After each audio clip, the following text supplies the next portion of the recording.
your chance and then you blew it. That is the most absurd statement of the year. Nice. Nice. Oh, baby.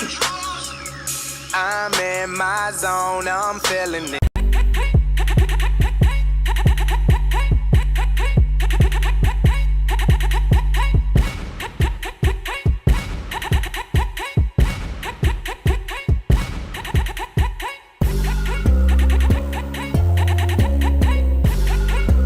Live from West St. Paul Studios, it's time for MinneZona Sports Live with DJ Matty C and Paul the Shield Vold. And this is MinneZona Sports Live. We are back, yes. Off of a 1 week break, and we are back with episode 202. Yes, I am your host, DJ Matty C, a.k.a. Matt Kelly, a.k.a. Kelly, a.k.a. Matty C, etc., etc., etc. And all the way from Granite City Studios in St. Cloud, Minnesota. Paul Volta, Shield, what is happening there, Shield? Well, the one saving grace this Wednesday of, being home, stuck all day with a sick kid, thankfully, Case is all right. And obviously, Tate is better as well. Case has been fine. He was at daycare. Tate's the one that has been sick. Yeah. He's fine. Everything's fine. It's Wednesday. Football's back. Case Keenum's leading the Texans to, obviously, a preseason win in the Hall of Fame game. Life is great. Life is indeed great, and obviously it is great to see the Kingdom's Keepers hashtag keeping on. Voldy, we have kind of talked about this a little bit. I think we said this last show, if I'm not mistaken, but our Pick'em's back. Since you said football's back, our Pick'em is back. Yes, we are now on ESPN. So, with that being said, we will have a post tomorrow. We will get you in. If you were in the CBS one, we're moving to ESPN. Get your ESPN account, log in, do whatever you need to. We will help you through it, obviously, if need be. And we will get you set up as well. And that is going to be awesome. I'm really looking forward to that. And the goal of this is to get as many zoners as possible because you, the zoners, can win some cool MinneZona merch. So, with that being said, keep an eye out on the socials medias. So, keep an eye out. Voldy, we've got a lot to talk about tonight. Tonight, Voldy, is a little bit of Twins, a lot of Vikings, because there's been a lot of reports. There's been a lot of stories coming out of TCO Performance Center, and we need to talk about it. So tonight, Voldy, we go to Infinity Rankings. We are ranking since training camp has started up, right? Let's talk about some training camp studs tonight on the Infinity Gauntlet. We will go through that. We will talk about it. I'm really looking forward to that tonight, and we hope you are too. So, and as always, we have the ARA, Jordanlove and Tua get their deals. We'll discuss that. Yep. One of them's fine. The other one, well, I don't. Not so fine. Anyway, Noahlyles says he's the fastest man. And brandonaiyuk drama keeps going and going and going. Will he be traded? What's going on in San Fran? Pitbull apparently is Mr. FIU. We'll talk about that. And baseball at a racetrack. Ooh. Talking about that as well. So more on that later on the show. And as always, Shield shoutouts. So, Voldy, I say we get it going with some Tater Tot Hot Take.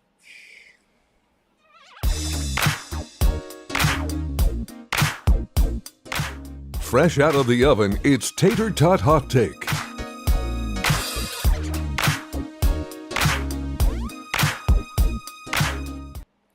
All right, so tonight we start off with Tater Tot Hot Take, talking about those Minnesota Twins. They are in a fight, an absolute fight for the AL Central. Mm-hmm. It is getting really close in that division. You have not only the Minnesota Twins, you have the Cleveland Guardians, who are currently leading the AL Central. The Twins are behind 3.5 games. And then you have the Royals kind of inching up. They're only 5 games out. A lot to talk about here. We are starting to get players back. Royce Lewis is back. Unfortunately, Joe Ryan today, hurt with a tricep or something like that. Not good for the pitching. So we got that going for us as well.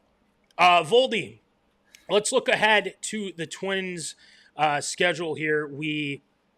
They got this weekend is going to be key for these Minnesota Twins.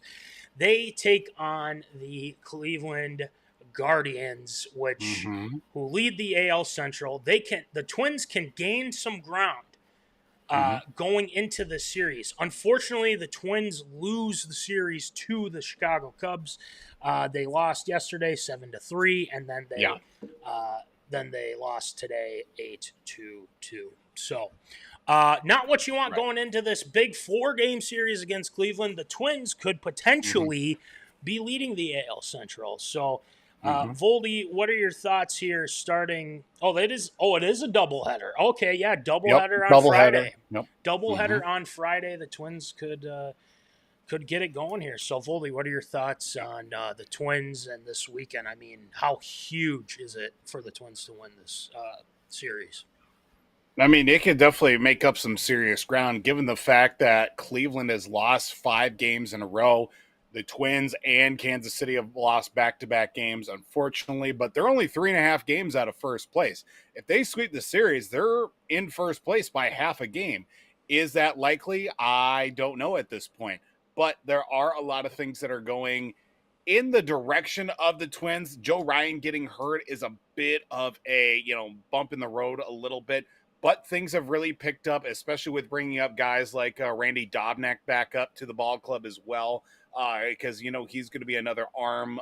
The way the rotation is lining up here right now, I mean, Bailey Ober is going to go game 1 on Friday. They haven't yet announced who's going to go game 2 on in that second half of the doubleheader. But then Saturday you got Woods, Richardson, and then Festa as well. So you would think that if they can at least get the first 2 games, sweep that Friday, maybe sneak one out on Saturday, at least be in good standing by the series finale on Sunday. But then right after that, you've got a 3-gamer against Kansas City too. And they're looking to jump right over the Twins and make that jump even further into first place. So, I mean, not even just this weekend, but we're looking at this point next week, the Twins could be in a very serious place if they could be in first place, or they're starting up at two other teams in that third place, and quite possibly not even in the conversation for a wild card spot. But it all really starts here. Got to get healthy pitching wise, especially with Joe Ryan getting pulled early here today with that injury. You really hope it's just something that he's going to just miss the start out of, maybe miss one start.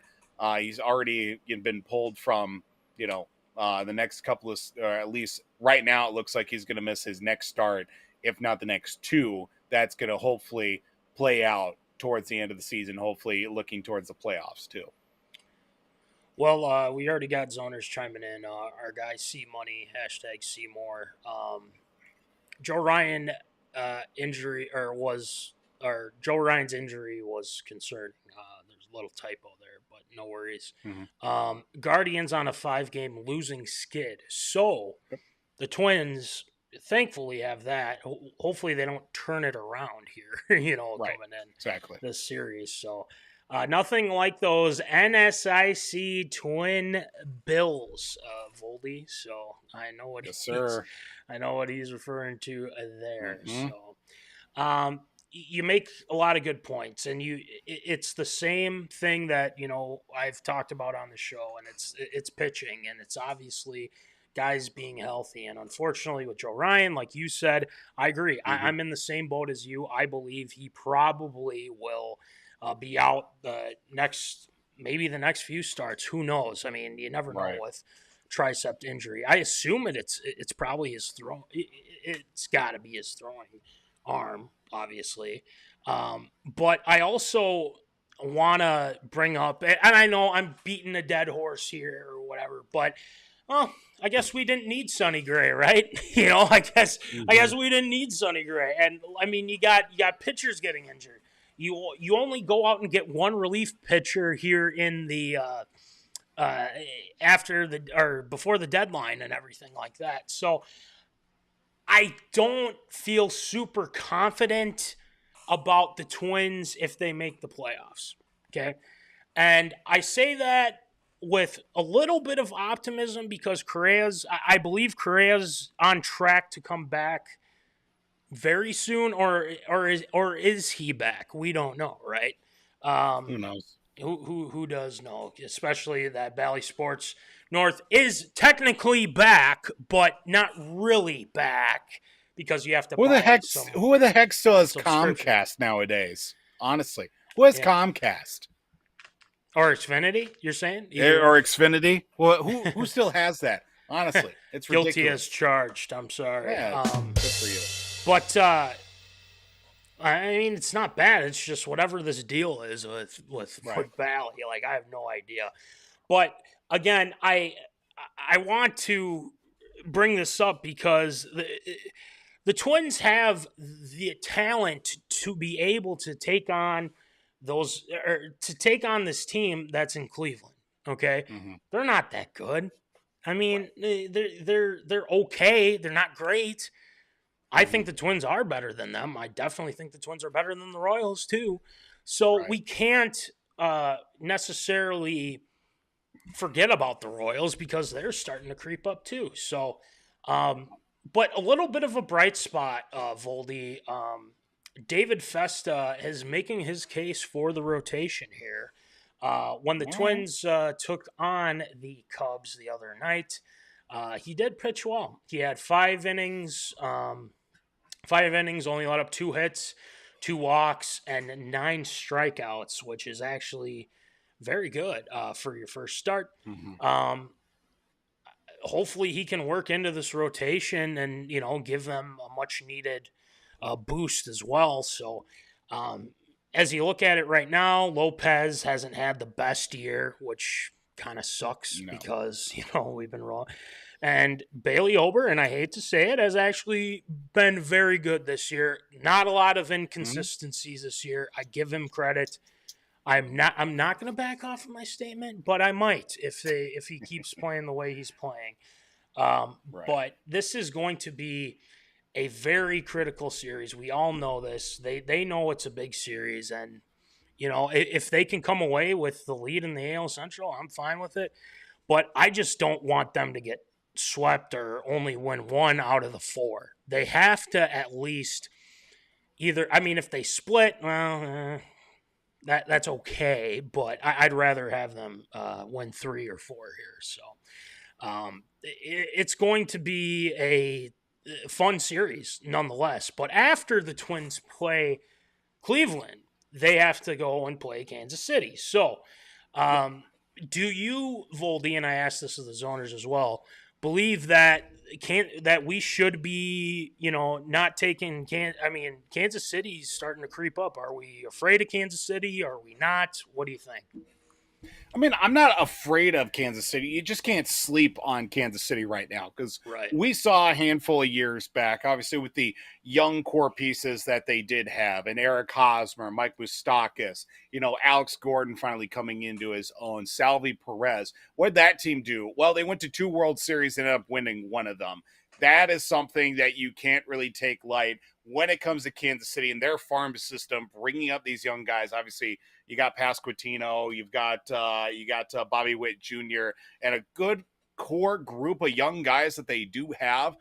I mean, give them a couple more seasons, they could certainly be in the conversation and very tough to beat out of this AL Central. Right now, I think they are still on that younger side to say, when it comes down to it, I don't think that they are going to be a massive threat, but you don't want to let a series slip by you as well, because they are definitely a team that if they get on a good enough roll and they're hitting well enough, that they're going to definitely make some noise for sure. So I'm more focused on this series coming up here with Cleveland, but if that turns out all right, or if that's not say the Twins split with Cleveland, I think that's a win in my regard if they end up splitting the series. But if they end up winning the series, that's great. You just don't want it to be, something to slip and fall against Kansas City, because like I said, they're looking to make a spark as well. They're not too far behind. I think they're only 4.5, 5 games out of first. We're only a game ahead of them in the standings right now in the division. So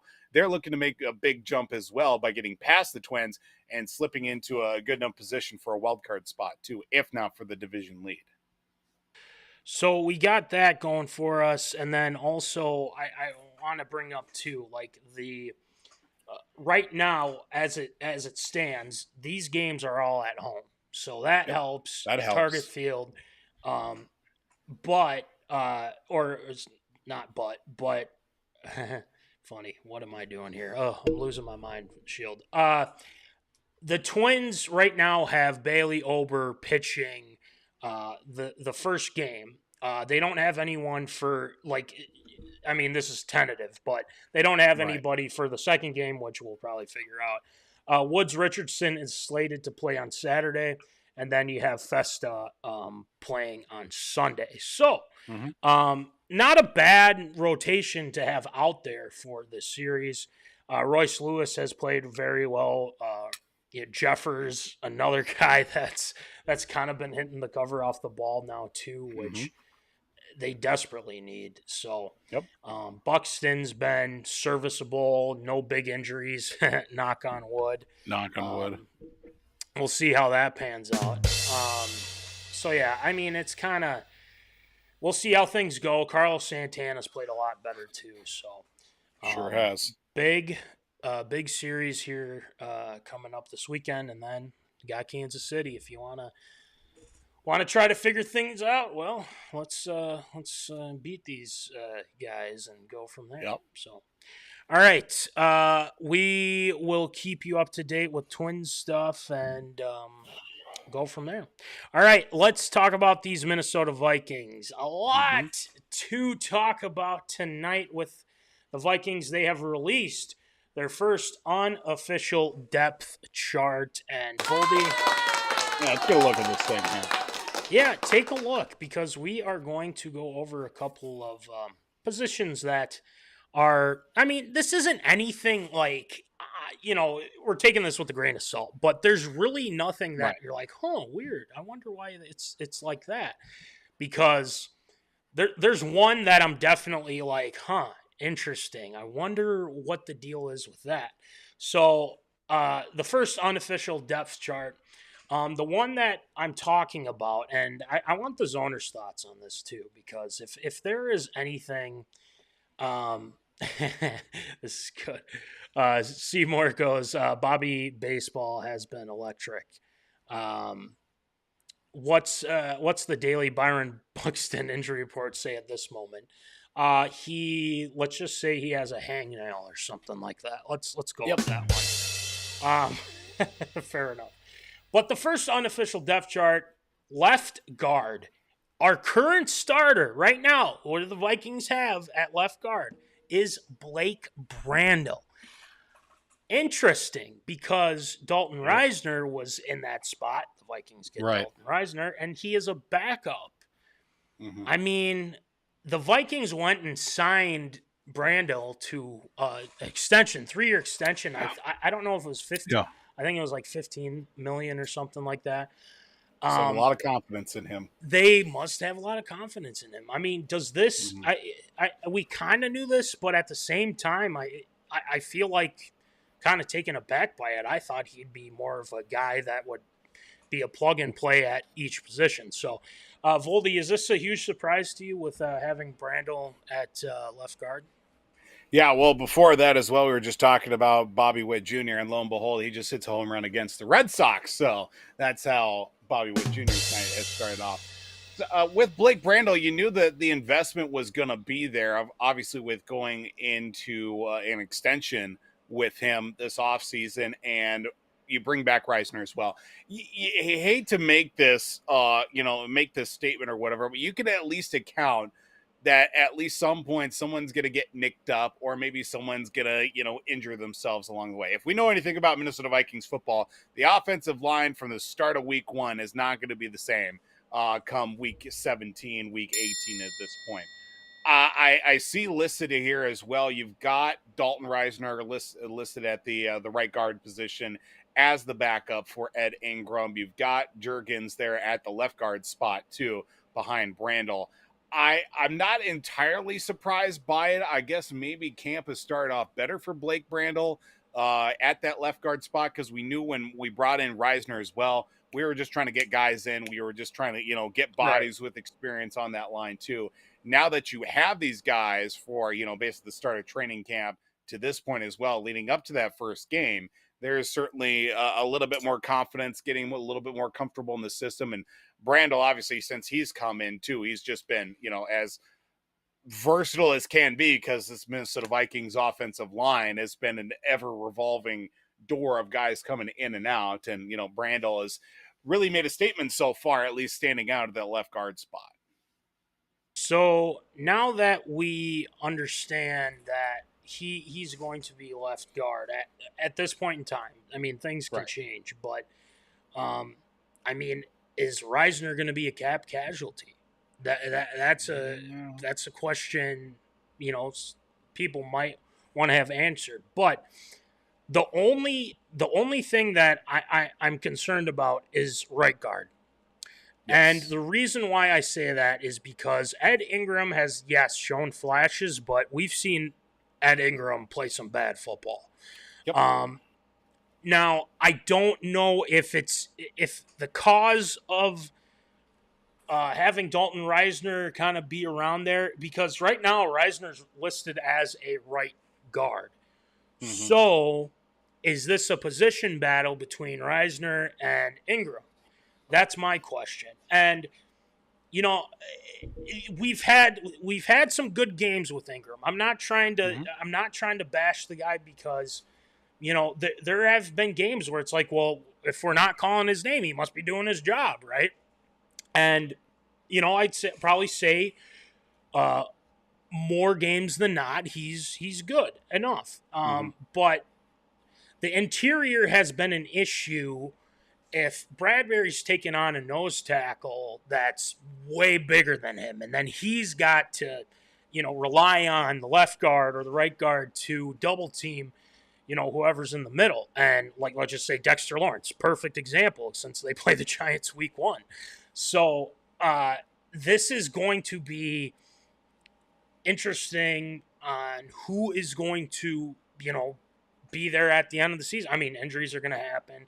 But poor play, it's going to turn into a situation where you got to make a decision if, let's say, Ingram gets hurt. I mean, Bradbury's had back problems for years now. So I'm watching that, and I'm hoping that they can figure something out in the interior, just to kind of keep things afloat, keep things from not going to hell, pretty much is what I'm saying. So that one is the most interesting to me. Now, let's kind of look at the defense here, Voldy. The unofficial depth chart of the defense. The starters for outside linebackers, or the pass rushers in this case, Jonathan Grenard and Andrew Van Ginkel. Backups, Pat Jones, which I'm a big fan of Pat Jones. I really think that he's going to be a really good player, and hopefully he gets his chance to really shine this season too. Dallas Turner is a backup in this case, but let's not forget that these guys are going to be rotating in and whatnot. I mean, this one isn't really a shock. It's just more of, well, let's just see how things go, and we don't, we want to see if Turner makes an impact, right away. So. This one, this one's kind of expected. Defensive line, Jerry Tillery, who the Vikings did sign, is listed as a starter. Harrison Phillips, and then Jonathan Bullard. No surprise there. Been hearing good things about Levi Drake Rodriguez, who they picked up in the draft. So, I mean, the interior's doing pretty good. So, Cornerbacks. Now, this is the big one that we've talked about, Voldy. This is one where this isn't really surprising, but as you look at the backups, you're like, I don't love it, and haven't been hearing good things on Andrew Booth. Starters Shaq Griffin, Byron Murphy Jr. Apparently, Shaq Griffin is better from when he had that injury, but it seems like he's okay. Everything's good. So, how are we feeling about our cornerback situation? Caleb Evans, Fabian Moreau, who they just got off the free agency market, and Andrew Booth, AJ Green the third. No, it's not AJ Green from Cincinnati. Duke Shelley's listed back up. So,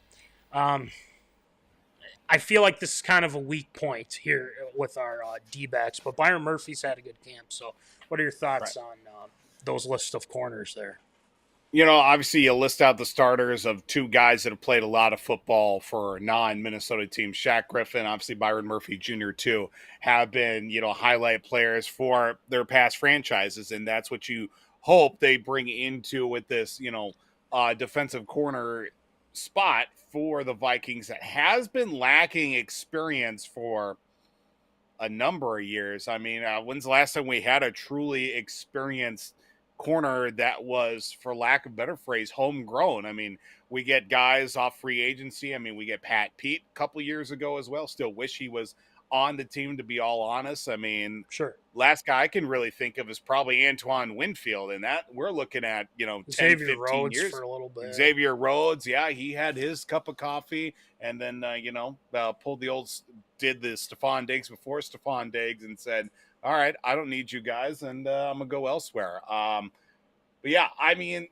you like to see the experience up front because you see Shaq Griffin, you see Byron Murphy, and Caleb Evans. This is a make or break year for him, I feel, with him. And you get Fabian Moreau as well. You bring back Duke Shelley, Andrew Booth, another guy that's a make or break year for him. You see a lot of these guys, like even going back to talking about Ed Ingram and the Dalton Reisner situation again. That's another make or break year, I feel, for Ed Ingram, honestly, because now going into what? We're looking at the third season. I think third, yes. Yep. Third season for O'Connell, and obviously with Kwesi at the front office. I mean, they're starting to bring in more of their guys and start to work out some of the guys that have been here from past regimes as well. With Reisner, obviously, he does bring that experience from previous teams that have seen a lot of success. Now you'd like to see how that translates. Put a little bit of pressure early on, but hopefully that makes guys like Ed Ingram and Andrew Booth and Caleb Evans rise to that challenge and keep on playing. But when you throw out guys, too, that are listed as backups, like you've seen with Duke Shelley, you got Josh Metellus and, him being, a versatile player, and you got him listed as a backup right now. I mean, these guys are going to get their reps one way or another during camp, preseason, and even the regular season, too. Just because they're listed as backups right now doesn't mean that they're not going to have an impact, because we saw Josh Metellus the last couple of seasons. He was playing everywhere and anywhere besides being in the booth with Paul Allen. He was everywhere on the field. I mean, he was taping ankles. He was, cashing checks. I mean, he was straight getting water. He's getting water for guys. He's serving up hot dogs. He's playing on the skull line. I mean, he's, at halftime, he's out there with the cheerleaders. He's doing everything. He's the Swiss Mr. Army Everything, knife, man. He's doing I'm everything. I'm surprised man. no one's come up with that one yet. Mr. Everything. He's everywhere. Exactly. He's doing everything. So no, but you look at the starters on the defensive side overall. I mean, I feel okay with it, especially when you've got guys listed. Outside linebackers, you got two guys that have been around the league for a number of years with Grenard and Andrew Van Ginkel, who's been a real surprise, in the last couple seasons, especially him coming out of Miami, really rising through the ranks there. You've got Phillips, you've got Bullard on that D-line as well, bringing more experience and a lot more solidification, because we've seen over the last few years the Vikings D-line, again, not a lot of consistency. Guys coming in for a season and gone after that. You just want to build a lot more comfortability, continuity with that interior line to provide that pressure a lot more. And even just straight up just stop the run, because that's one thing that the Vikings have struggled over the last few seasons is stopping that run. That's a good point. I'm glad you brought that up too, because there were talks that the Vikings were interested in Christian Wilkins, and he ended up going to the Raiders, actually, who are the team we're playing on Saturday. So, wonderful. Oh, wonderful. But it was a lot of money, so I'm kind of glad they didn't spend a whole lot on that. But yeah, defense. I mean, Dirty Harry, Cam Bynum. I mean, that's a good lineup there for safeties. And again, here's what we got: Lewis Seen in the safety role as a backup. Mm-hmm. He didn't do much in training camp, so I don't know. I don't think things are going well in that regard. All right, Voldy. Seymour brings up a good point. Rumors have been saying that jjmccarthy. I think we briefly talked about this maybe 2 weeks ago, but McCarthy's been doing well against the ones. Good. Let's dive deep into that here for a second. Okay. Now we know that Sam Darnold, and if you guys been following the social medias or get updates on your phone, it seems like Sam Darnold will start with the ones. Well, at least some of the ones on Saturday. So I think with all this talk with McCarthy, if you've been seeing the clips on the social medias, I'm cautiously Voldy. I'm cautiously optimistic because I like what I see. You see the mobility. You see how he's throwing the football. I mean, he is dialed in, like absolutely positively dialed in. Voldy, are we ready to have the conversation of possibly, and it all kind of depends on how things go in these preseason games too. Are we going to say maybe J.J. McCarthy week 1 is going to start for the Vikings against the Giants? I mean, are we ready to have that conversation? What do you think?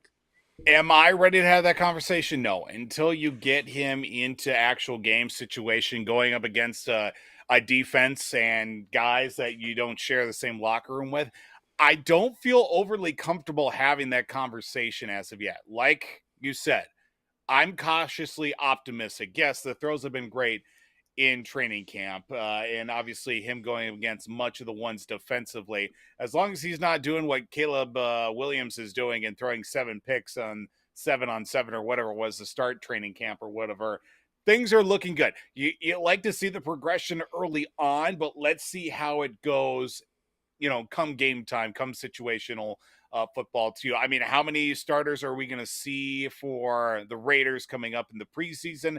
Probably not too many, but still, being able to read an NFL defense is going to be helpful. Going through your progressions, getting the play call out, make sure everybody's lined up in the right spot, and getting that and making the plays is going to be a huge thing for him. Getting him in that flow of the game is going to be helpful. I don't know is the real end of it. I don't feel comfortable having that conversation right now. Let's see how things look after the first game, maybe even after the second game of the preseason. We can come back to that conversation, but right now, everybody looks good in the training camp and going up against your teammates as well. Let's just see how it looks when the other team is literally trying to kill you to get onto a football team. Right. Then we'll see how things look. Yeah, and that's why, and again, that's why we say it is cautiously optimistic. And the big thing is that his mindset is different from other quarterbacks that the Vikings have had in the past. Mm-hmm. When the Vikings went out and dragged Brett Favre over here to Minnesota, it was because Tavares, and God, R.I.P. Tavares, God rest his soul, just wasn't ready. There wasn't a whole lot of progression there. Then Sage Rosenfels, all respect to him, they didn't have a guy that could, lead this offense, because there's immense talent. It's just they couldn't get him the ball. And I think Mark Rosen said it best when they were at training camp with the reporters and things like that. They all said the same thing. If they go with one of those guys, they're in trouble. So when they went out and got Favre, and things actually did pretty well for that 2009 season. That's where I'll end it at.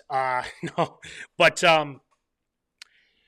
McCarthy has the right mindset. You have a guy that's willing to come in and work his tail off, and that's the same thing with Darnold. I don't want to discount the fact that Darnold hasn't been doing that, because he's had some really good days. He threw a nice long pass to Jefferson Jets this past, I think today. I believe it was today that I saw that.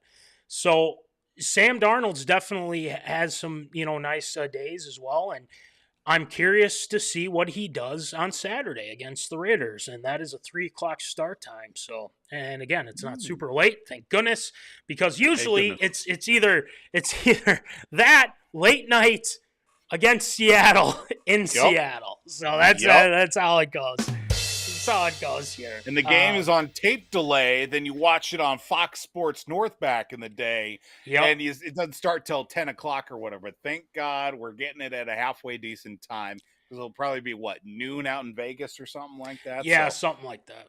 Yeah. I'm sure there'll be a lot of Vikings fans in attendance there. Yes. Try not to get stabbed out in Vegas. Well, the funny thing is the Vikings fans. There were more Vikings fans than there were Raiders fans that awful game last year in Vegas. So still a win. Yeah, it's true. So just to wrap this up, let's just see how things go with McCarthy. Let's see how things go with Darnold. That's going to be the key here for these Vikings. So.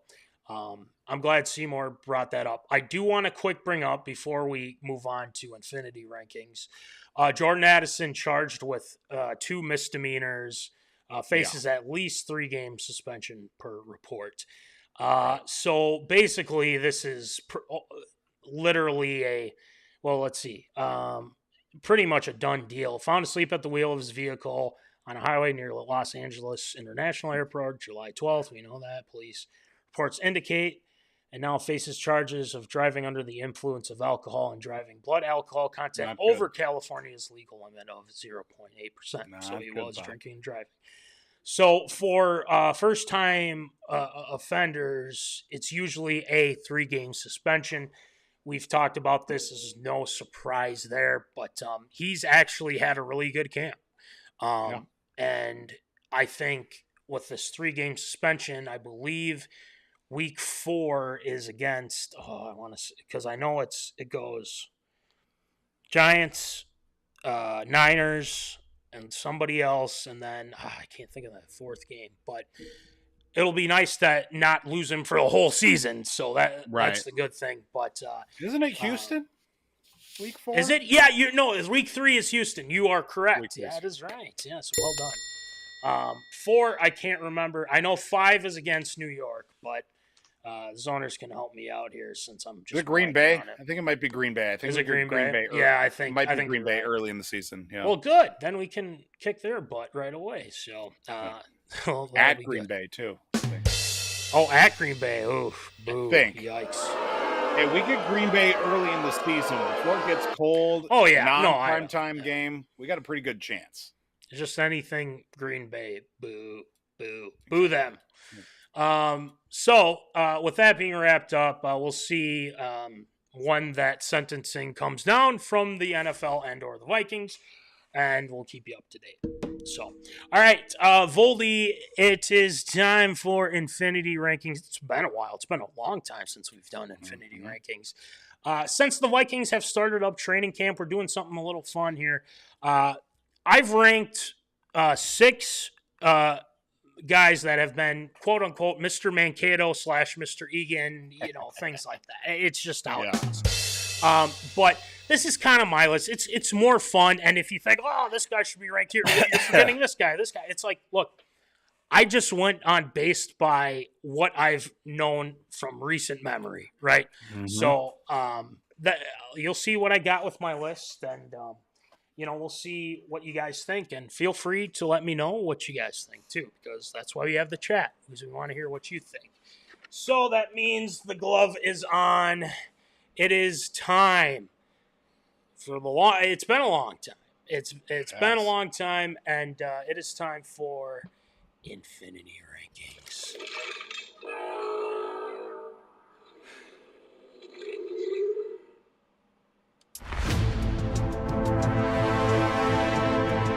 While many have power rankings, none have captured them all. It's time for Matty C's Infinity Rankings.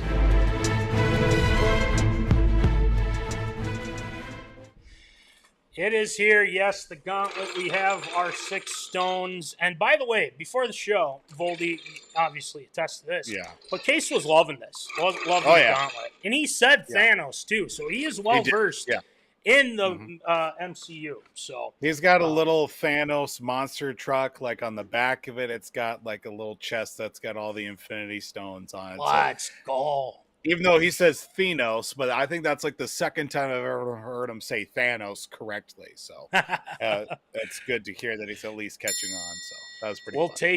We'll take it. Yeah. So tonight, it's a fun little training camp thing that I thought of since we haven't done Infinity Rankings, because usually around this time I do power rankings with NFL teams, but we're going to wait a little bit before we do that.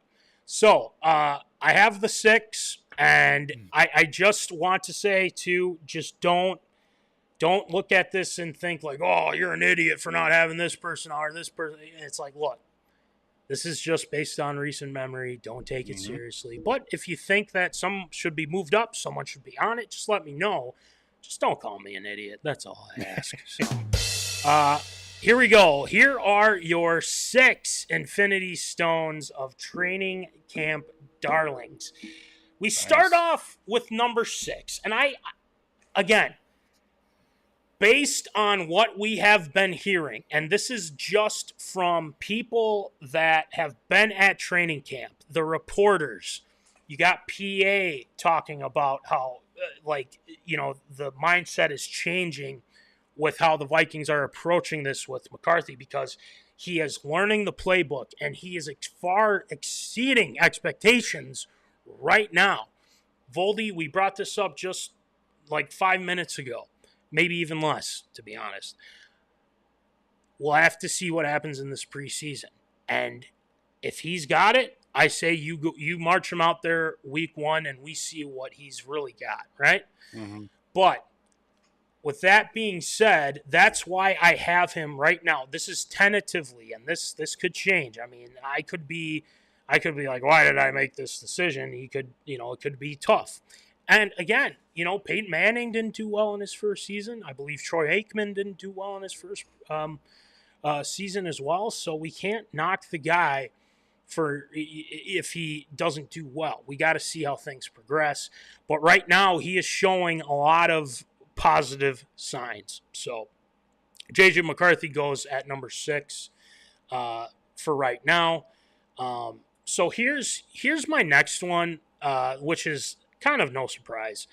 Number 5, Criscarter. So I was, as I was doing my homework here on the Infinity Rankings, I was kind of looking at an article that was talking about specific guys who had really good training camps. Now, Criscarter signs with the Vikings. His previous team was the Philadelphia Eagles, and he was a menace in Philadelphia, and he did not get along with Coach Buddy Ryne. He did not get along with anybody, and so the Vikings pick him up just to kind of see if he, just to add this veteran presence. And he comes into Mankato, and he is making one-handed grabs, making, toe tap catches, things like that. And he turns into this Hall of Fame wide receiver for your Minnesota Vikings in the purple. And it all started in Mankato in training camp. So that was back in 1990. So Criscarter is definitely, absolutely, positively worthy on this list, especially with the Hall of Fame career that he's had. It's all started in Mankato, and that's why he was a Hall of Famer for your Minnesota Vikings. So He's at number 5. Number 4, I have Stefondiggs. Now, I originally had him higher, but the reason why I kind of moved him down a little bit to the 4th Infinity Stone is because, well, he didn't stay long. That's for sure. Super long, I should say. I mean, it was a good couple seasons, but this guy was supposed to be going like round 1, round 2 at this, but then he gets hurt his senior season. I believe it was ACL, if I'm not mistaken, something with his leg. It was a really bad injury too. And so he still goes in the NFL draft. The Vikings draft him in the 5th round, just kind of seeing, okay, well, we got to add some depth, see if he's got something. And boy, did he ever show out that training camp. And not only that training camp, but that season as well for one Stefondiggs. And we all know the story of what happens after, the Minneapolis Miracle. I mean, countless awesome catches that he had for your Minnesota Vikings. The speed that he has was almost unmatched, and his route running and him and Thielen together, it's crazy. But it all started in Mankato. Yeah, it was before they went to Egan. So in Mankato, that's what happened. People were saying from training camp, too, very similar to what we're hearing with McCarthy, is that Diggs is by far Mr. Mankato. He is making plays left and right. And then I think, maybe a couple games in the season, he finally gets his opportunity and he shows up. He's like Teddy's number 1 guy at that point in 2015. And obviously when the Vikings, I think that year, did make the playoffs.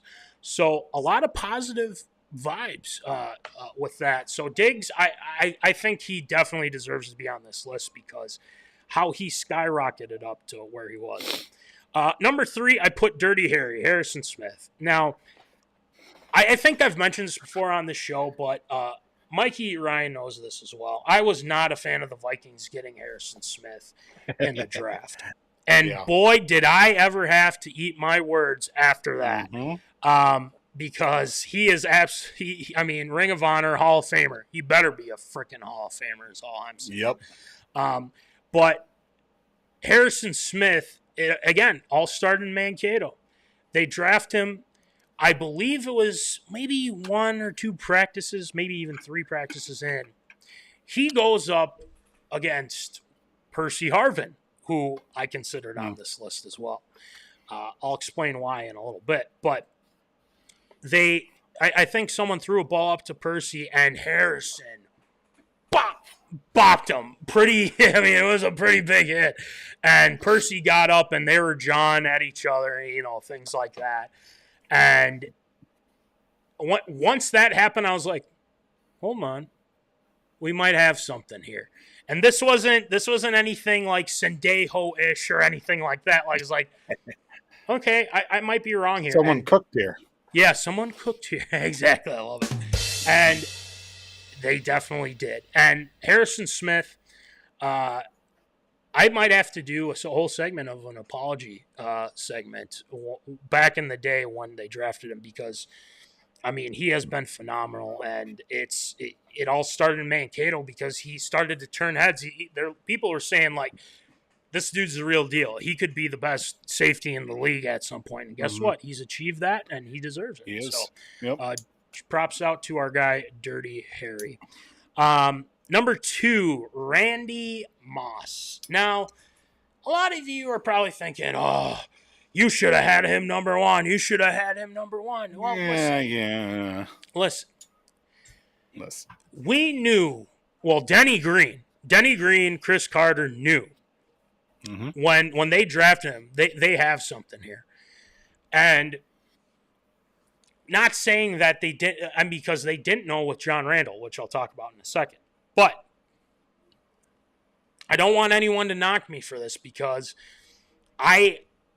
Moss definitely showed out in training camp, and everyone saw why this dude is amazing. And you saw it that first game of the season in '98, even though I was very young at that point. But, if you go back and watch the history of the Minnesota Vikings, especially that season, I mean, he cooked the Bucks that first game. And it all started in Mankato. He was making it was very similar to what Criscarter did. And he was showing out, beating guys on the deep ball, things like that. And he's, telling all those teams that skipped on him that say, screw you guys, I'm him, and that's what they needed at that point. And it's not to say that, Moss is way better than Randle overall. And look, no, they're both very good. We're talking about where it started, Mankato, everything like that. He was flat out awesome. So and 2 is not a bad place, I will say. No. But number 1, John Randle. Remember, this guy was undrafted,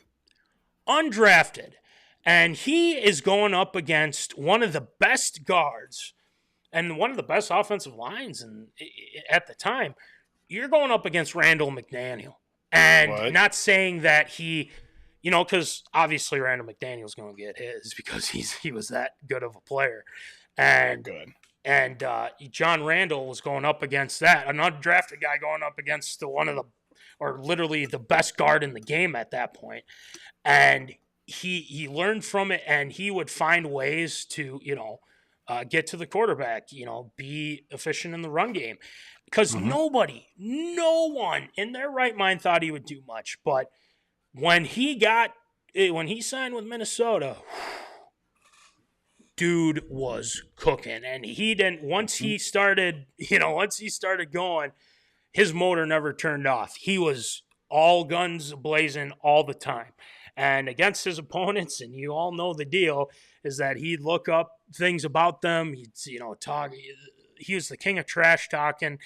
Johnny Randle's always active, loves the Vikings, always playing golf on a Friday, smoking a cigar, and wearing his Purple Friday stuff. So gotta love that.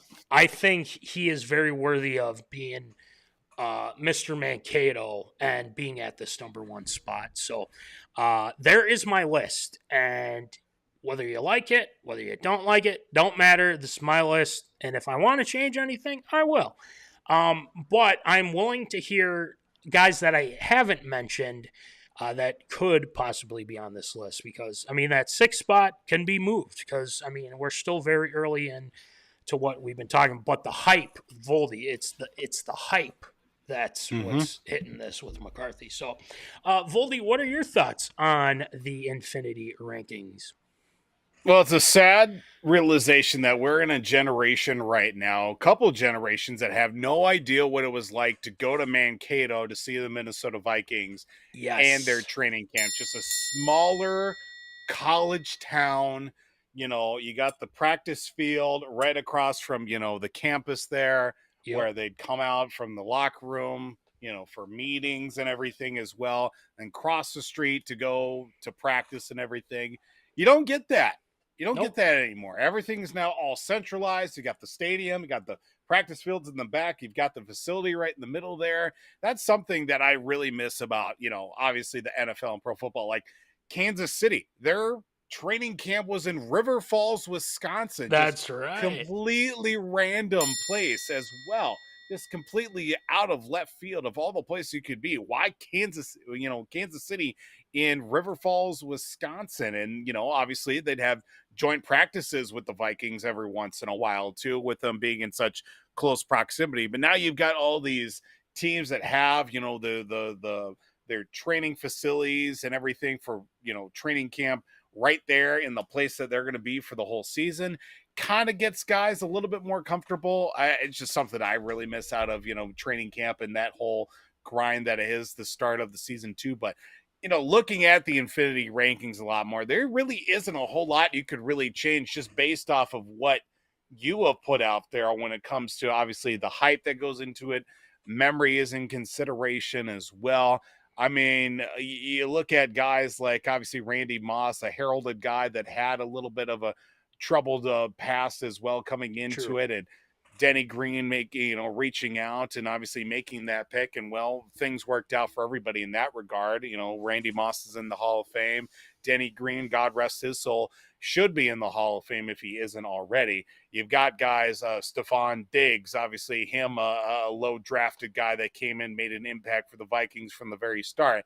Now he goes to Buffalo, has a couple of good seasons there. And let's see what happens with him down in Houston. Harrison-Smith, another guy, came from a big program in a big school, playing out of Notre Dame and coming in and obviously now being an all-pro, otherworldly talent that has stood the test of time against many of his contemporaries that are, most of which, no longer in the league as well because they've either aged out or have not been able to stick around in the league long enough to be as productive as Harrison-Smith has been. We'll see what JJ.McCarthy really brings to the table here. Things are looking promising out of the first round draft pick, undefeated last year out of Michigan, national championship. See how that translates to the NFL. But of course, you cannot forget and not talk about John Randle, that as an everlasting impact, not only on the field, off the field, but for the franchise as a whole. You get a lot of guys that come to these teams, drafted out of college, play a handful of seasons. Once they retire or once they move on to another team, most of which they don't stick around. John Randle, still in Minnesota.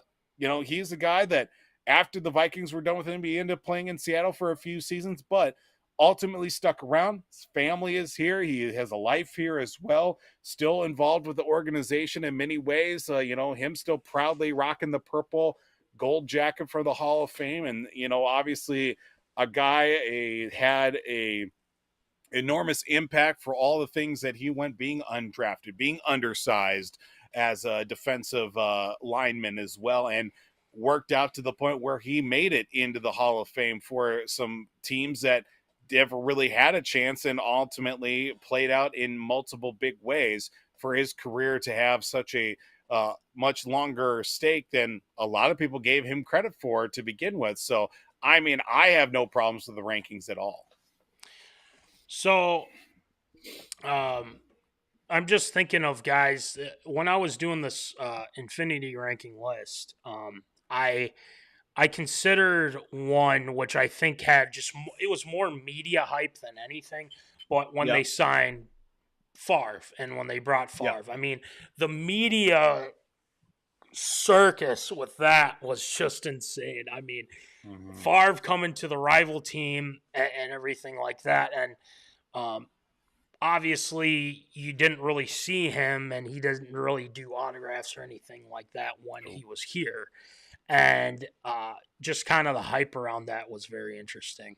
One other thing that I considered, but it wasn't, I just feel like it could definitely be top 10, but Ivan Pace Jr. I think is on the right track here too, because undrafted guy, had a really good camp last year and still having a good camp this year.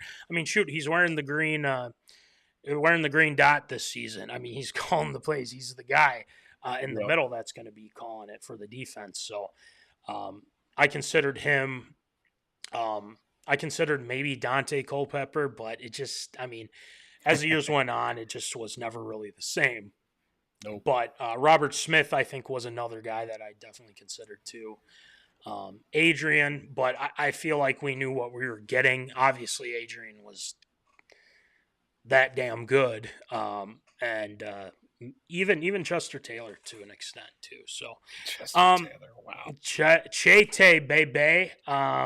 So yeah, I mean, I considered it. I just feel like these guys that we have here are solid, and I think criscarter definitely could move up. Diggs, same deal, but who knows? McCarthy could go right up to that one spot if he is as advertised as these guys are saying here, coming from camp. So we will keep an eye out for that. But this is my top 10, or top 6 Infinity rankings here tonight. John Randle, Randy Moss, Harrison Smith, Stefondiggs, criscarter, and JJ.McCarthy. So let us know what you guys think in the chat, and or if you're checking it later, hit us up in the comments as well. So that will do it for Infinity rankings this week.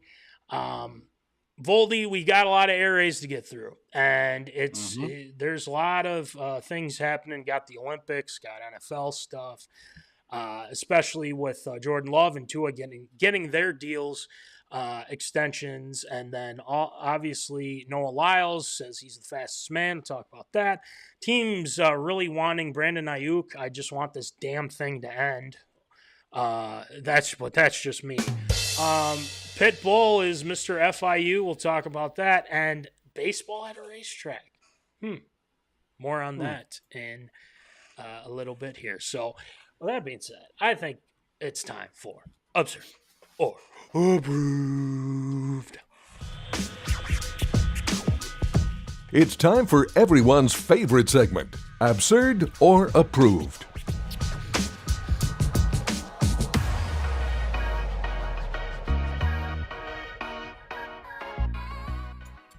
All right, it is time for Absurd or Approved. So, Voldy, why don't you rattle them off for us, please? Well, since we've been off, a couple of quarterbacks have been signed to big money contract extensions after much delay and maybe much more talking that has need to be. That included, of course, Miami Dolphins quarterback Tuatagovailoa and Green Bay Packers Jordan Love as they signed multi-year, multi-million-dollar contract extensions, starting off with Tua signing a 4-year, $212.4 million contract with the Miami Dolphins, and shortly after that as well, or vice versa, if you will, it was Jordan Love signing a 4-year $1 million contract, 4-year contract, and obviously $220 million in that contract extension, with a $75 million signing bonus upon, of course, signing that contract. With both these quarterbacks still very young in their careers as well, one with more question marks than the other. The real big question that comes out of it with these 4-year, $200+ million contract extensions, is it absurd or approved? Will one, if not both of these quarterbacks, be worth their deals by the end of their current extensions? Well, and the reason why I'm just kind of like, let's start with Tua. Listen, We've seen the flashes. We've seen what he can do. He's definitely got the arm.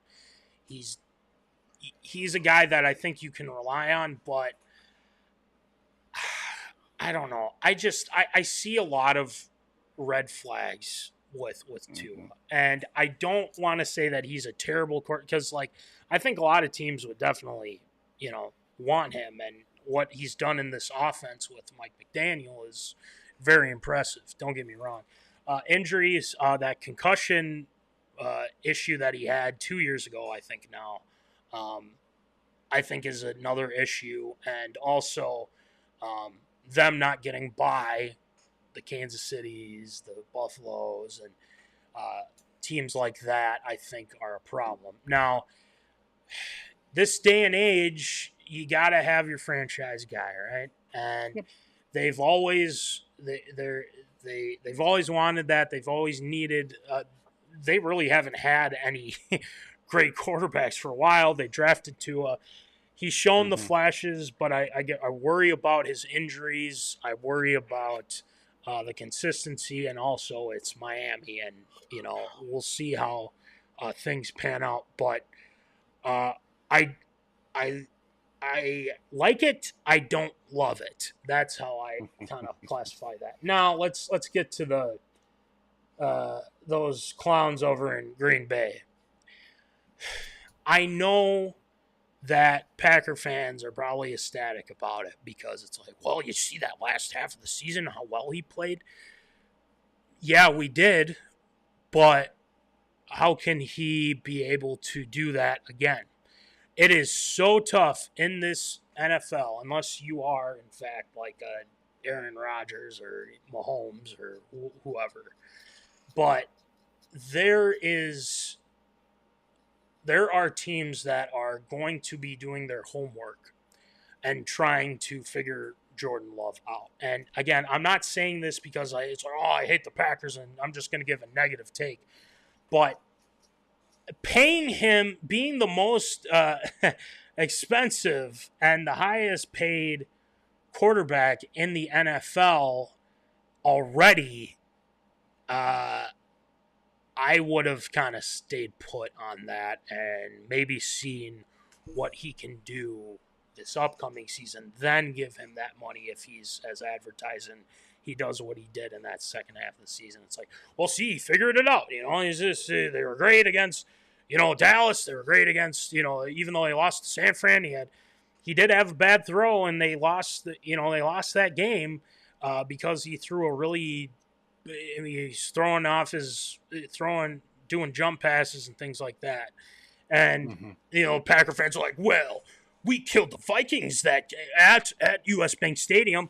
Well, who did we have at quarterback that day?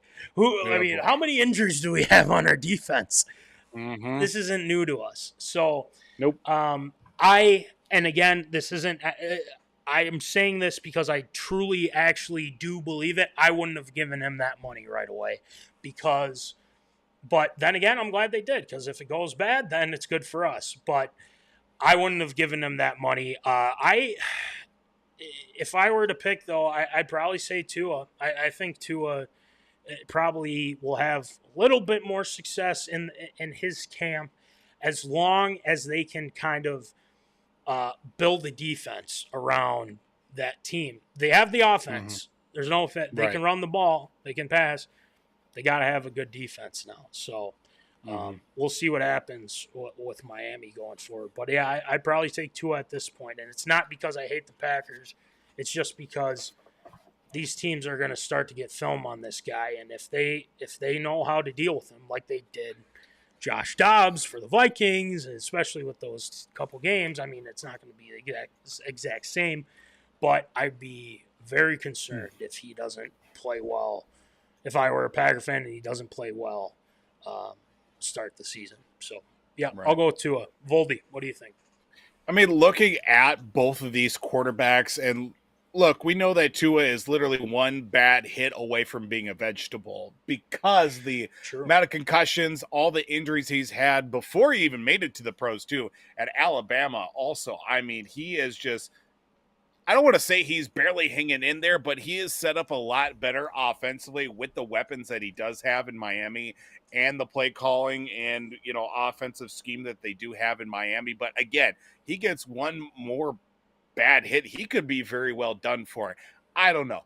But based off of what we're looking at between these two, I think as it currently stands, and I hate to say it, I think it's got to be Jordan-Love, given the fact that of the young nucleus that they do have in Green Bay, that is going to hopefully not bite us in the butt too much here with the Vikings, but they certainly have enough young guys around this young starting quarterback to be considerable in a lot of different areas when it comes to their play. They've got a young receiving core now going into second, even third years as well. Got a starting quarterback going into his second full year, third on the team at the same time. There are a lot of things that are pointing in the right direction for Green Bay.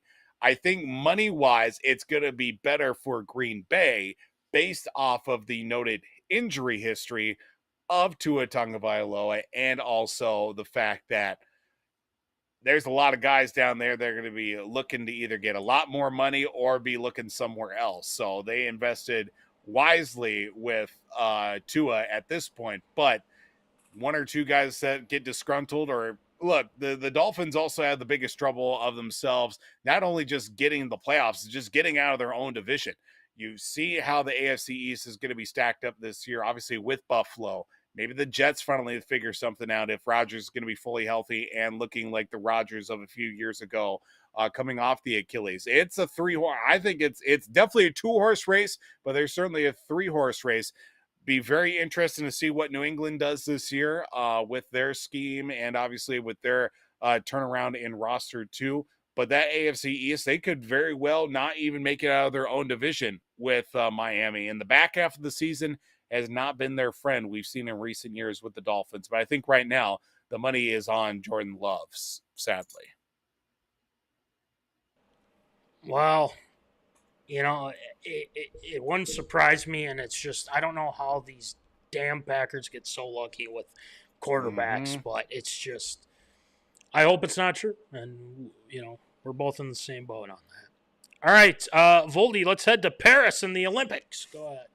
Yes, talking about those summer games, of course, one of the marquee and highlight events being on the track with the 100-meter run that was crowned to the likes of Noah Lyles of Team USA and his narrowing performance. But before that even took place, of course, commenting being taken place of his second Olympic appearance, he made the stake to the claim that he is, quote, the fastest man in the world, and talking about how it's going to be with him running in that 100-meter run. It's saying that fastest man in the world, quote, it's me.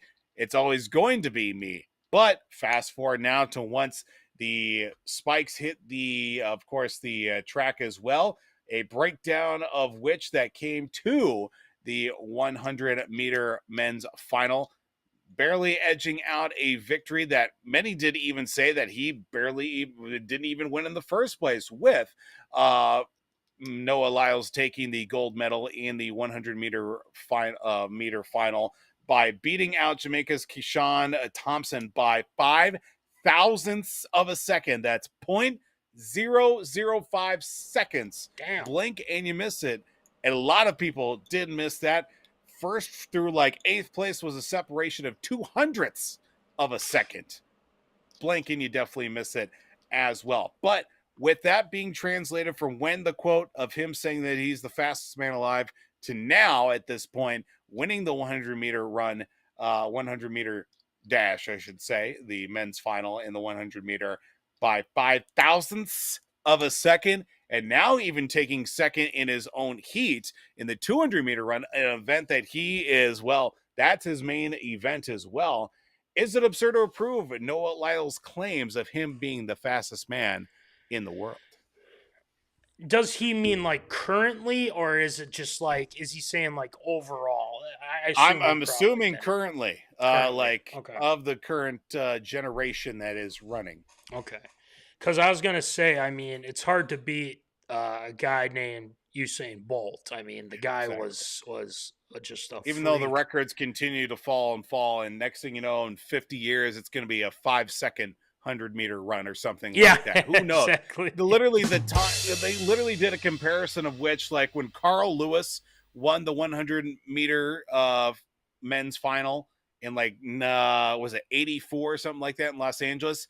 That time that he had was 1/100th of a second slower than the guy that finished in 8th place in the 100-meter final. Like the guy that Noah Lyles was staring back at, that was slower than the guy who finished in 8th place in 2024. What a time that we've come to at this point. That's insane. That's definitely insane.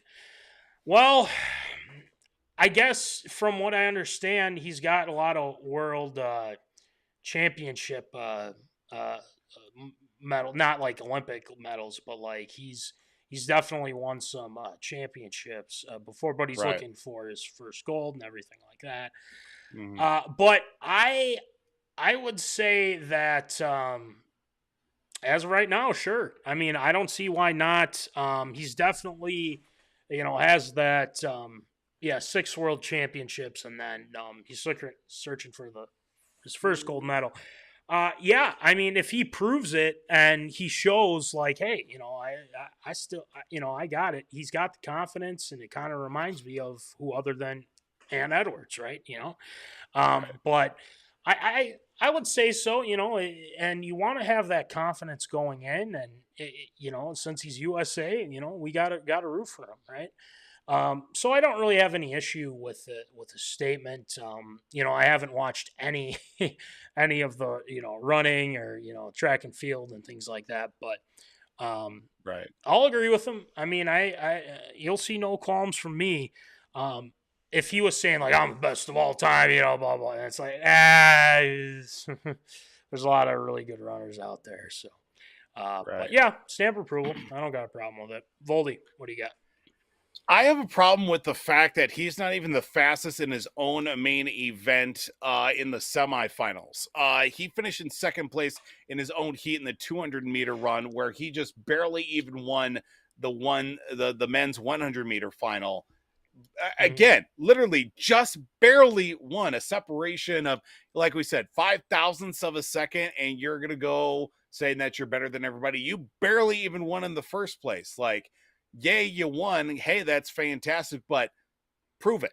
Go out there, do it again. Win the 200, and then we can say, all right, he's the fastest man in the world.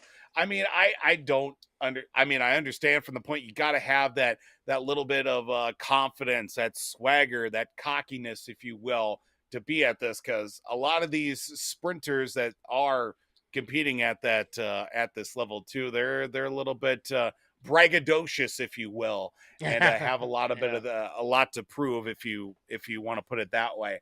I don't get the hype. I don't think he's well, obviously he won the 100 men's final barely. Again, let's see him win the 200, and then we can talk about it. An event that he's supposed to be favored, and that's supposed to be his event. Wasn't even really supposed to be, he was favored, but to the point where he was heavily favored, an event that he's not historically strong in, just barely winning that. I think it's absurd. I don't think the claims lay to the fact of the result overall. Well, does he have any more coming up here? I know it's wrapping up here soon. But... yeah, I know he's running the 200. I think the semis are tomorrow, okay. I think. So I guess we'll just kind of keep an eye on the finals are tomorrow in the 200, so we'll see how that works for him. So I guess, maybe watching that and seeing how it goes. Mm-hmm. But speaking of the Olympics, too, the men's basketball and the women's basketball are in the semifinals here. No quips or palms on that. I'm glad that both of them are there. But hey, we all have the expectation. Both need to win gold. So we will keep an eye on it. And Ant's been playing well. Just saying. Keep using him as the number one option, Steve Kerr. Just saying. So, all right. I saw a thing that Ant has the least amount of minutes on Team USA, but he's still their leading scorer. It's like he's playing just over 17 minutes a game, and he's averaging just under 17 points a game. So, I have making use of the time he has in probably 20 years. Bring your ass. Just bring your ass. Put him out on that damn floor. He's that damn good. So, just saying, bring your ass. Gerald, our guy J-Man, tuning in saying, late, but what I miss.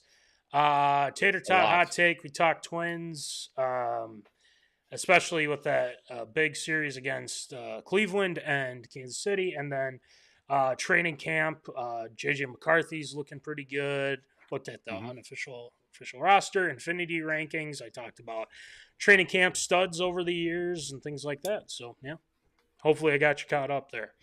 So let's head on back to the NFL of Voldy. So, of course, the ever-going saga that is San Francisco 49er wide receiver Brandonaiyuk, and was given permission here this week to negotiate a contract with possible other teams. Of course, some front-runners that did throw their hat in the ring did include the New England Patriots, Cleveland Browns, and possibly the Pittsburgh Steelers. Conversations did take place, but nothing ever came to fruition in the early goings of this week. Conversations did reach a point with the New England Patriots that they were looking at making him the highest paid wide receiver, even though it looks like conversations at that point stalled out from there. The Steelers talks, the 49ers stalled out on Monday night, but Tuesday that there were some ever-fluid situations with those teams quite possibly making a move, but doesn't look like anything came to be from that point as well. Now, of course, we look at these teams that certainly could use a little bit of depth and even quite possibly number one receiver to their lot at that same time, with these teams vying for Brandonaiyuk quite possibly. Is it absurd or approved? Now, I said here as the question, by the end of the season, is it possible that one of these teams ends up with Brandonaiyuk by the start of week 1? Oh, yeah. Stamp of approval. It seems like talks are really heating up. I, for one, am sick and tired of this Brandonaiyuk talk. I mean, ever since the Super Bowl, he was, he was not happy, not getting the ball. And then what's kind of silly is that he shows up to training camp and he's wearing a backpack. He's wearing a white shirt, just kind of roaming around. Just looks so stupid. It's like, oh my God. But Voldy, if I am an NFL GM right now and I were to pay this man Jets money, like legitimate, like Justin Jefferson money here, I wouldn't do it. I mean, who at this point would? Now, you look at teams like you mentioned, the Steelers, Browns, you got Patriots kind of chiming in. I think the Patriots would make sense just to add a weapon that they desperately need. Granted, they do have KJ Osborne there in New England. But, oh my God, like, I wouldn't pay him that. And I'd say, I'm like, sorry. I mean, he's shown his flashes, but can he be a number one guy? I don't know if he can be. But it's the Niners just playing this out too. And they say, oh, we're not going to train. We're going to try to change his mind. And so, look, it's not working. He's not going to do it. Now, I think Brandonaiyuk needs to kind of look at the rest of the league. Look at the stats of some of these other guys. I mean, good Lord. Justin Jefferson has cooked him in pretty much all, stat categories. CD Lamb, Keenan Allen. You got Mike Evans. I mean, he's not putting up those numbers. I'm sorry. He might have a good game, a touchdown, maybe over 100 yards. And if you're lucky, sometimes he'll have two. But listen, I'm not going to pay him that type of money. I'm not giving him Justin Jefferson money. I'm sorry. I don't think he's that good. But, yeah, I think they got to trade him. And if you're a team that is wide receiver needy like the Steelers, like the Patriots, and the Browns have like a lot of guys. They have Judy, they have Cooper, Amari Cooper there too. I mean, they've got a lot, but adding a third, I guess, would kind of make sense. But yeah, I he's gonna get traded. If I'm an NFL GM, I am not paying him Jets money, aka Justin Jefferson. So. Yeah, this has got to happen. Stamp of approval. I think it's going to happen for the season. So maybe even like today or tomorrow. Who knows? Right. Voldy, what do you think? Yeah, it's unfortunate here at this point that the longer this goes on, I think the worse that it's going to be for San Francisco, because they're a team that is built on continuity and keeping things kind of really in-house to the point where they've had such success over the last few years and getting back to, obviously, another Super Bowl this past year with guys that they have brought in-house and, have really built up over the years. Of course, they've made some trades along the way to bolster a few glaring needs in a few areas. But with Brandonaiyuk, and the more that this continues on, I think the bigger the distraction it becomes for the team. And you really think that if San Francisco wants to keep things, ship shape and ready for the season, I think they're looking at possibly moving on from Brandonaiyuk. Is it going to happen for the season? I could certainly see it happening. It just really all depends on what the other team, whoever they're going to be trading him to, wants to shell out in compensation for Brandonaiyuk, and ultimately what money are they going to pay him, I should say. I could very well see it being the Browns. I could very well see it being, Pittsburgh as well. Two teams that could use a little bit more depth and obviously be a top receiver, if not a complementary receiver to a top guy that they have in their offensive weaponry as well. I think with Pittsburgh especially, they're a team that could certainly use a little bit more help in that wide receiver core that they've been, needing for a number of years, even with the young guys that they do have that have continued to, gain in more and more experience over the last couple of seasons. I think they could certainly use much more veteran experience in that lineup that they do have. I could see it happening. It's got my stamp of approval of them moving on from Brandonaiyuk before the start of the season. Quick question. Yeah. Would you be okay with the Patriots trading for Ayuk? What do you think? I think so. I definitely don't have an issue with it.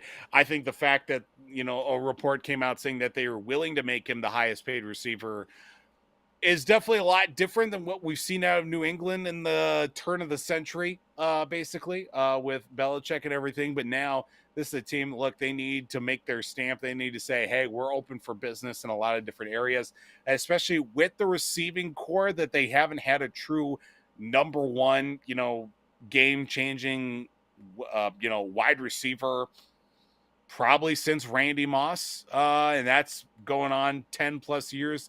I mean, you've had guys that have had an impact. You've had the Julian Edelmans. You've had, obviously they've been a lot more tight end. Brandon LaFell, Malcolm Mitchell, guys that have just been like, hey, I'm here for a few weeks, and hey, I'm gone after the end of the season, basically. But a lot of guys that they've had that haven't really been like take the top off the defense like a Randy Moss over the years, certainly is something that they could definitely need for sure. So, all right. Well, next one, Voldy.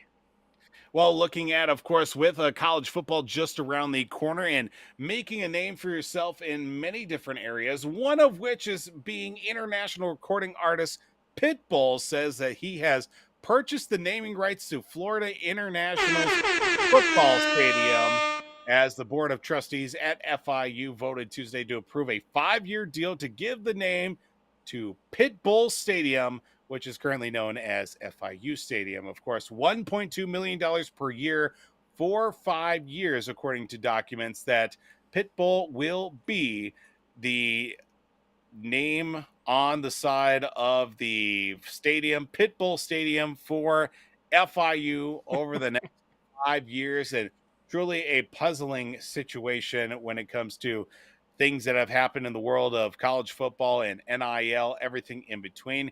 Is it absurd or approved? Could we see much more success for the FIU Panthers coming up here on the field for seasons to come at Pitbull Stadium?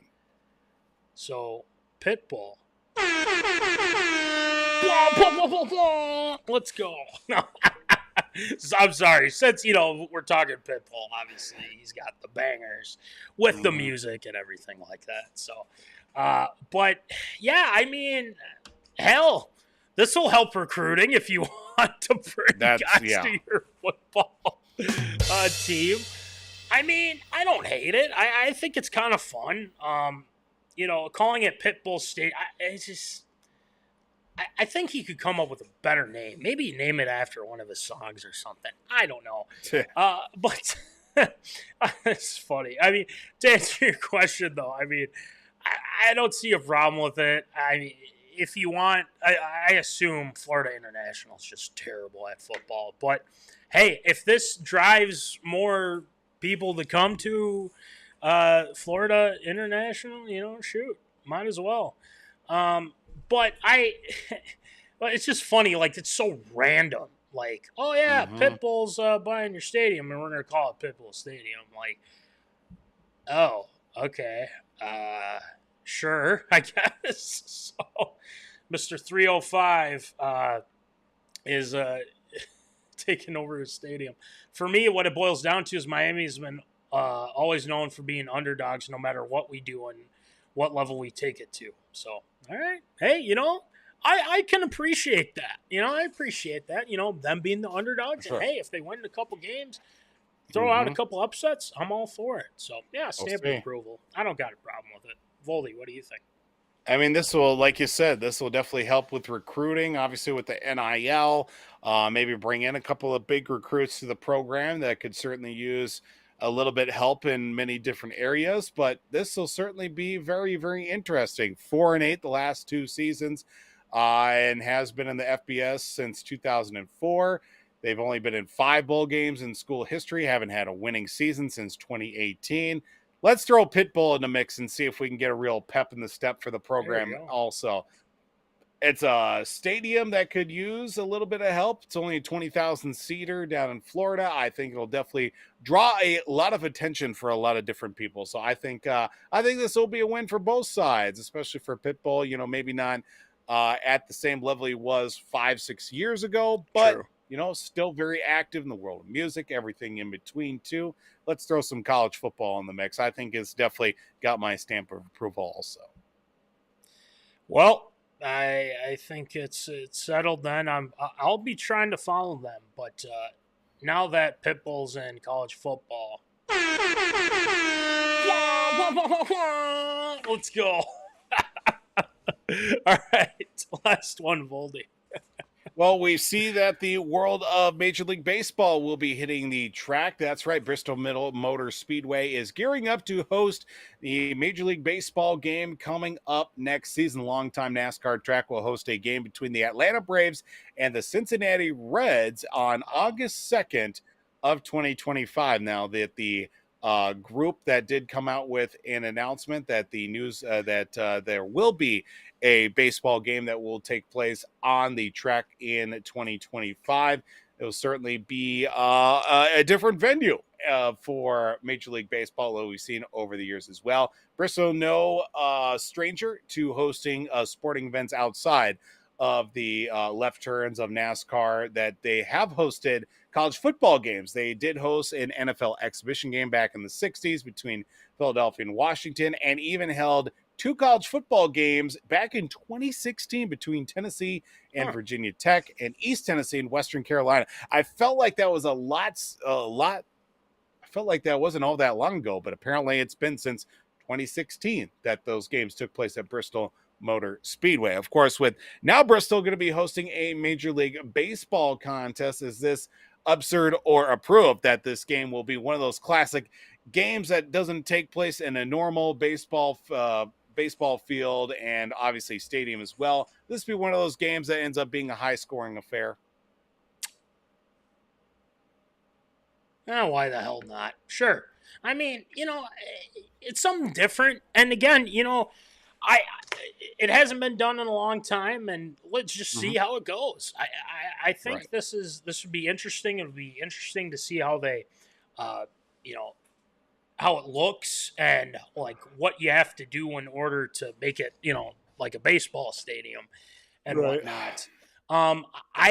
I'm kind of under the impression that they'll hopefully have a plan, because we all know the ML. You never know with the MLB, so right.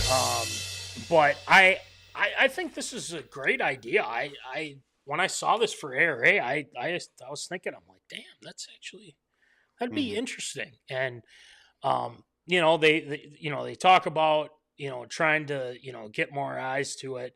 Will it be a high scoring game? Yeah, I mean, the Braves have been good for a handful of years now. The Reds, I think, are still kind of working.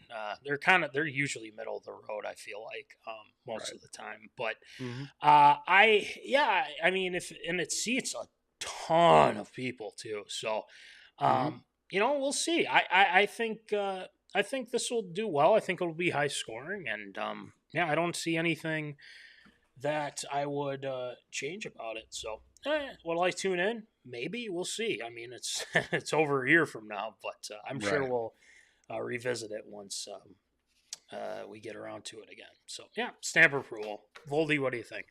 Yeah, I think this will be one of those classic contests that ends up being high scoring early on. Like I remember a few years ago when the Yankees and Red Sox played in London as part of the London series. It was like 9-9 after the first inning to each side. So the ball was flying that day. I could very well see it being that way as well. We've seen over the years when it comes to some of these specialty games, like the first, Field of Dreams game where it was Yankees and White Sox as well. That was a high scoring game that came down to a walk-off home run from Tim Anderson. That's been the only career highlight he's had since then, if ever. But a lot of these interesting specialty games, they always come out, for lack of a better term, they come out swinging in a lot of different ways with there being such high-scoring affairs. And I feel like we're going to get treated to that too with this game in Bristol coming up here next year. So it's definitely got my stamp of approval as well. Should be fun. All right. That is going to do it for ARA this week. Great job as always, Voldy. A lot of great ones as per usual. So, Shield shoutouts. It's been a week, so we want to get you Yeah, been a minute. We want to get you some Shield shout-outs. A couple retirements coming your way. So I say we get it going with some Shield shout-outs. Shield shoutouts.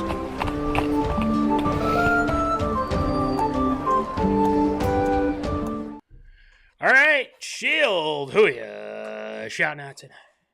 Well, we do have a couple of retirements to make note of which including former Minnesota Wild forward and longtime NHL stalwart Ericstaal, as he announced his retirement and also signed a one-day contract to retire as a member of his original franchise, that being the Carolina Hurricanes, for which he was captain of, won a Stanley Cup with, and it was also announced that same day that during this upcoming season, the Carolina Hurricanes will retire the number 12 for Ericstaal that he made so famous down in his time with the Hurricanes. So best of luck in retirement to Ericstaal.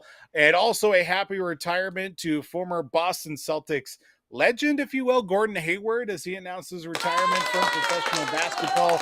Of course, making an early statement in his career out of college, being part of those Butler basketball teams that made that run through the NCAA national tournament all the way to the national championship game and almost winning a national championship over the Duke Blue Devils at one point. And of course, a pro career that started off, of course, with him in Utah, then signing a massive deal with Boston at the time. Then in the very first game, blows out his leg, and well, never really the same after that. Bounced around with a few teams, played for, I think he ended up playing within Cleveland or something like that. Ended up playing in Charlotte for a couple of seasons here and there, but never truly the same player he was after said injury took place in his time with the Celtics. And well, that's going to do it for Shield shoutouts this week. That's where you got it. Yeah, Gordon Hayward. He was one of the most sought after free agents, and then once he got his money, he gets hurt and just never was the same. Ericstaal, congrats to him. Yeah, I vaguely remember him being with Carolina and obviously with the Wild as well, which I assume we've talked about here on the show. So congratulations to both on their retirement. So great job with Shield shoutouts tonight, Voldy. And, yeah, guys, you know the deal. The Pick'em is back, baby. We got the Pick'em coming your way on ESPN this time, and it's going to be a lot easier since a lot of you guys are on ESPN for fantasy football needs and things like that. So we will be doing that. We will be sending out the link tomorrow, so go ahead and join. We'd love to have you. We'll see where it goes from there. So do not do CBS. We are ESPN now. Yep. A little bit easier for everyone to get it. So make sure you take care of that. And also, guys, we got merch. We got sweatpants, shirts, stickers, hats. We've got mugs. We've got winter caps. We've got pullovers. We're getting close to fall here, so the summer's starting. Well, not really starting, but it's still summer. But fall's coming up here, so you want to beat the chilliness. We've got you covered with warm stuff and also the hats. Got plenty of stickers, so we can get that to you as well. Make sure you check out W2 Performance. Will Rattel at www.w2performance.com. Taking on another business with his lovely wife, so congratulations to them. We will have Will on here soon, hopefully, but he's a busy guy, so we'll try to find a time here to chat with him.